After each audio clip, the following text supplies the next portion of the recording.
তোমাকে এই উইকেন্ডে একটা দারুণ জায়গা দেখাতে নিয়ে যাবো ভেবেছিলাম, কিন্তু না, হবে না, তুমি যা ভীতু।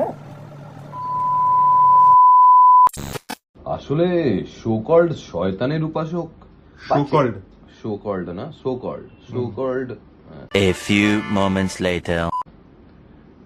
না, আসলে এই শো-কল্ড শয়তানের আবার উপাসক, শো-কল্ড শো এই শোটা না, শো-কল্ড, ইয়া শো-কল্ড 2,000 years later. না, আসলে এই শো-কল্ড শয়তানের উপাসক বা চ্যাংড়া ছেলেপিলেরা খুব হুজ্জুতি করত, তাই সেমেট্রি কর্তৃপক্ষ হ্যাঁ, One eternity later. তাই সেমেট্রির কর্তৃপক্ষ আর স্থানীয়রা মিলে কিছু বছর আগে এই চার্চের ধ্বংসাবশেষটা ভেঙে দিয়েছে, আর গাছটাও নেই। হয়ে গেল মনে হচ্ছে, হ্যাঁ হয়ে গেছে, কমপ্লিট। इतनी खुशी मुझे आज तक नहीं हुई।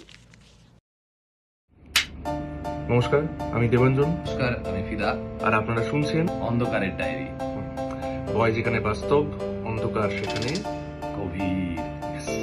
তো আমরা আজকে এই শর্টসটা রেকর্ড করছি এই কারণেই যে আগামী শনিবার অর্থাৎ 2 তারিখ আমাদের চ্যানেলে আসতে চলেছে একটি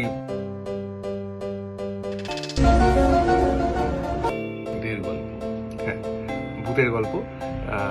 অবভিয়াসলি আমরা তো ভূতের গল্প এনে থাকি।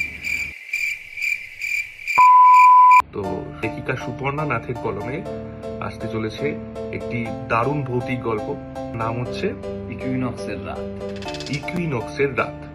তো আপনারা সবাই গল্পটি শুনবেন, ভালো লাগলে লাইক করবেন, শেয়ার করবেন, আর অবশ্যই আপনাদের কমেন্ট আমরা কিন্তু প্রত্যেকটা পড়ি, সুতরাং কমেন্ট করতে ভুলবেন না।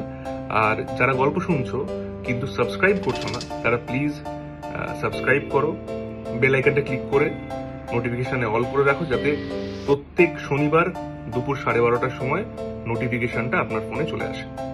তো গল্পটা শুনুন, কেমন লাগলো সেটা জানাবেন অবশ্যই। আর কি বলবো, হয়ে গেছে, আর কিছু বলার নেই। টাটা।